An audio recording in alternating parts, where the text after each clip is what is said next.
Nama, Yunias. NIM, 210409107. Tugas UAS. Mata kuliah. Belajar dan pembelajaran informatika, dosen pengampu.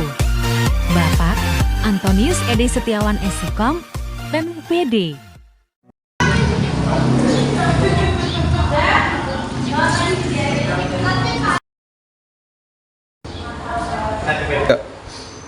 Silakan kelas siapkan kelasnya. Siap. Berdiri. Ini salam. Selamat pagi, Pak. Pagi. Salam satu orang.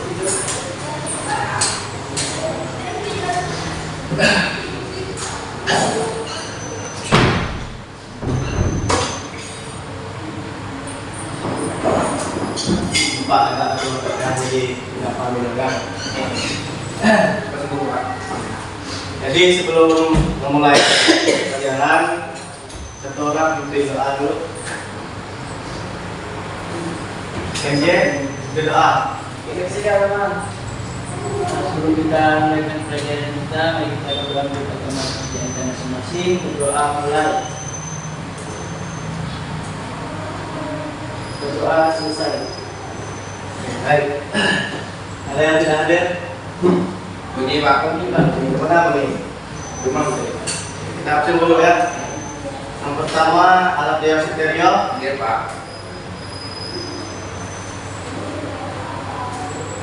Andreas Kenje. Hadir Pak. Tugasan. Hadir Pak. Anto. Hadir Pak. Septiana Lidyadi. Hadir. Ambrosius Triano. Hadir. Oke, baik. Kita langsung masuk materi ya.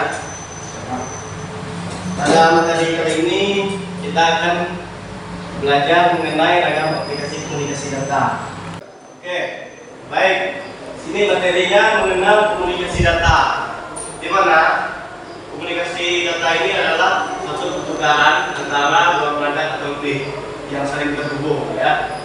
Jadi melalui suatu jaringan, baik itu jaringan lokal maupun jaringan internet.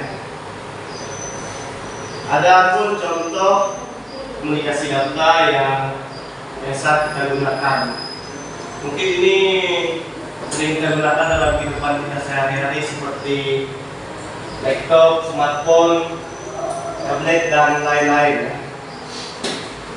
Selanjutnya adalah komunikasi data ini juga ada alam datanya.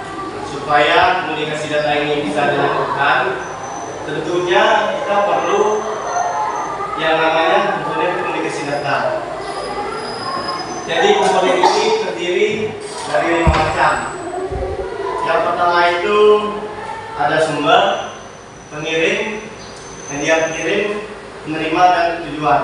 Nanti Bapak akan jelaskan satu-satu mengenai kelima macam ini. Nah, ini yang pertama sumber atau source. Nah, sumber ini yaitu elemen yang berkaitan data informasi yang akan ditransmisikan. Nah, ditransmisikan ini artinya mengirim ya. Mengirim. Nah, elemen ini dapat berupa alat input pada komputer. Yang selanjutnya itu adalah pengirim atau transmitter.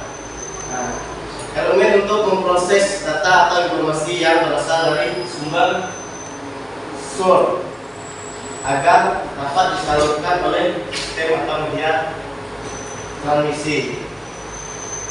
Dan selanjutnya ada media pengiriman transmisi sistem.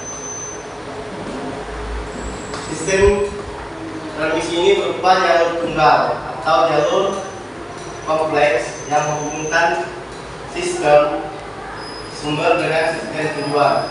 Nah, secara fisik ini dapat berupa media berrelay atau media wireless. Nah, selanjutnya penerima receiver.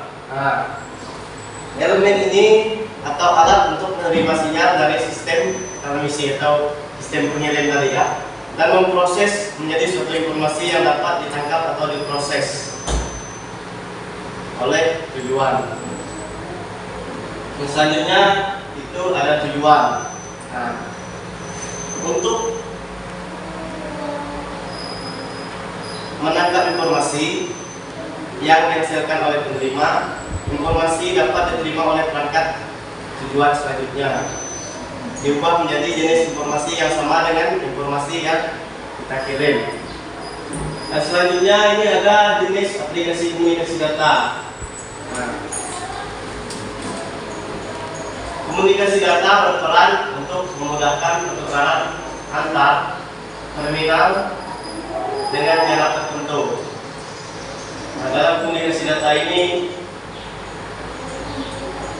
dapat berupa komunikasi data audio, video maupun audio-video.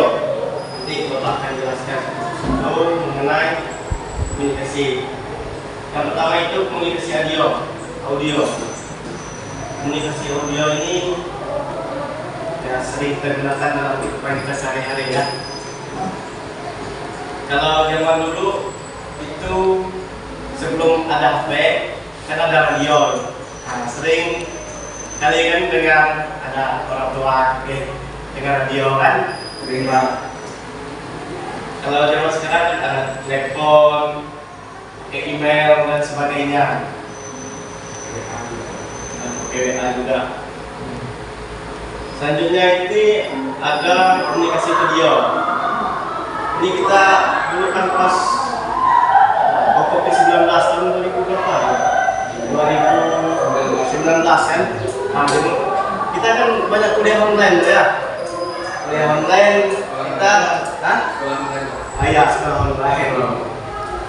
Nah, kan dalam kuliah online itu kita menggunakan aplikasi apa yang kita gunakan? Zoom kan? Ya, Pak. Nah, untuk komunikasi video kan banyak macam, bisa pakai WA, kayak pesan dengan cewek, cewek ya. Iya. Jadi komunikasi video itu adalah komunikasi data yang memungkinkan kamu untuk mengirim informasi itu dalam bentuk gambar. Ya.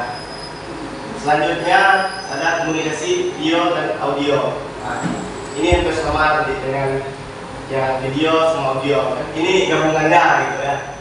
Seperti ya video call tadi itu kan saling apa? Ada video gambarnya sama suara gitu. Nah, di sini juga ada aplikasi sistem komunikasi data. Di mana aplikasi sistem ini merupakan media yang berfungsi untuk mentransmisikan data dari satu perangkat ke perangkat lainnya. Nah, salah satunya ATM. Ini siapa yang udah pakai ATM? Belum bikin. Hah? Belum bikin ya. Masih SMA. Oh iya. Nah, jadi ATM ini adalah aplikasi sistem komunikasi data yang berfungsi sebagai perangkat elektronik, di mana kita bisa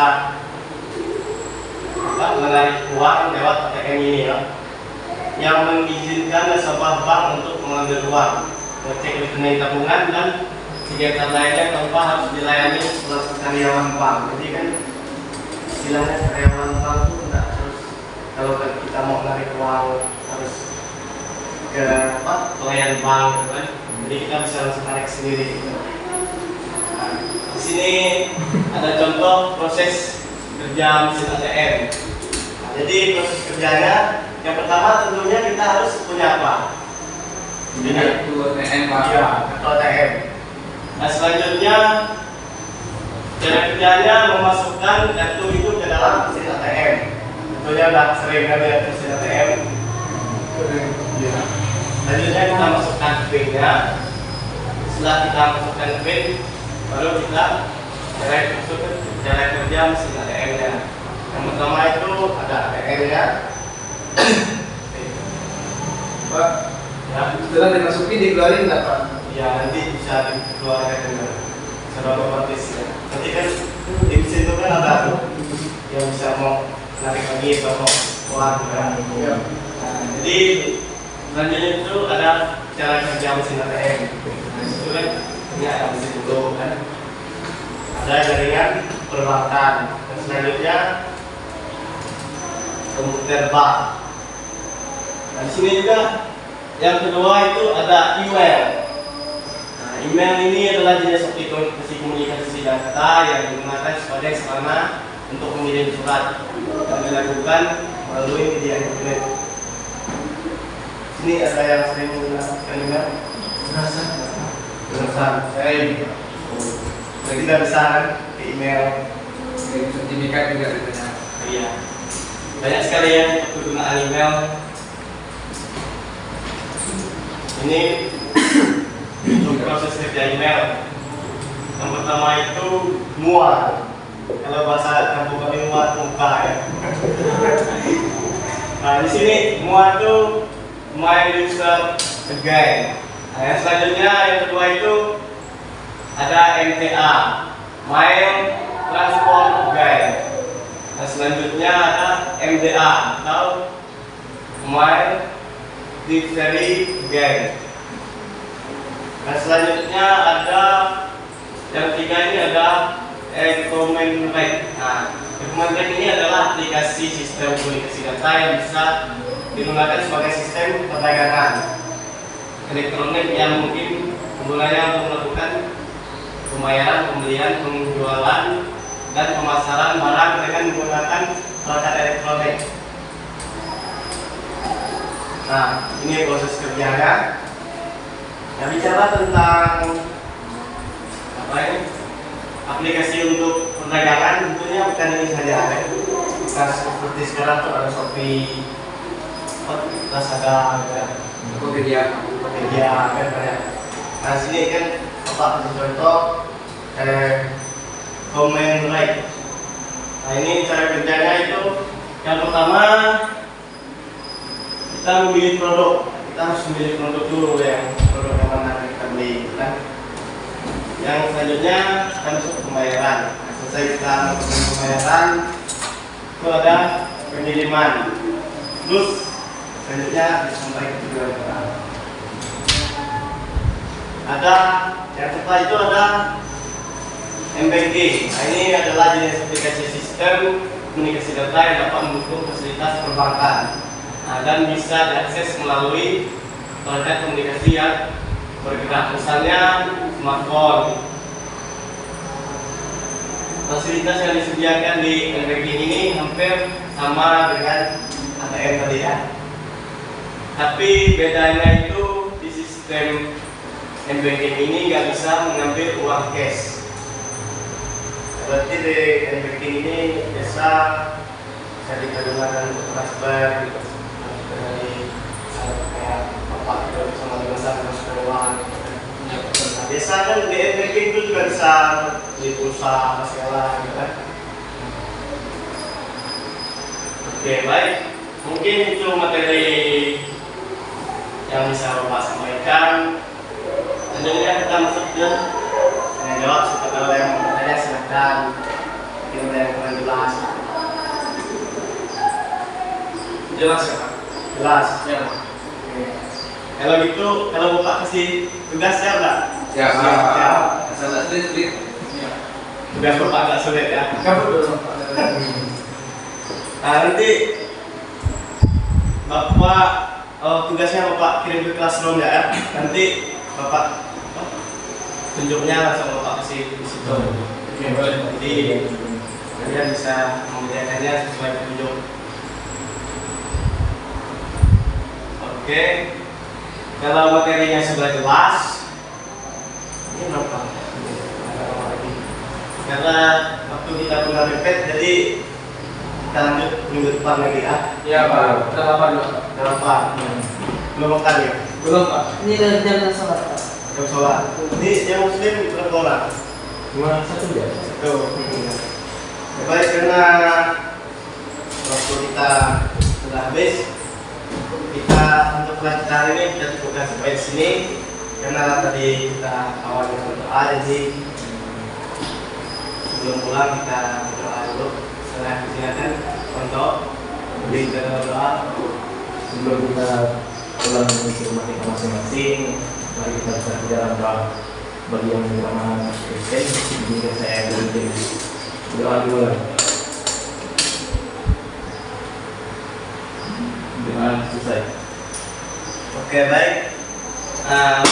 Untuk tugasnya nanti Bapak kasih waktu 1 minggu cukup ya untuk mengerjakannya. Cukup. Kira-kira. Baik. Kalau gitu saya Bapak tinggal dulu. Selamat pagi. Pagi. Terima kasih, bye-bye.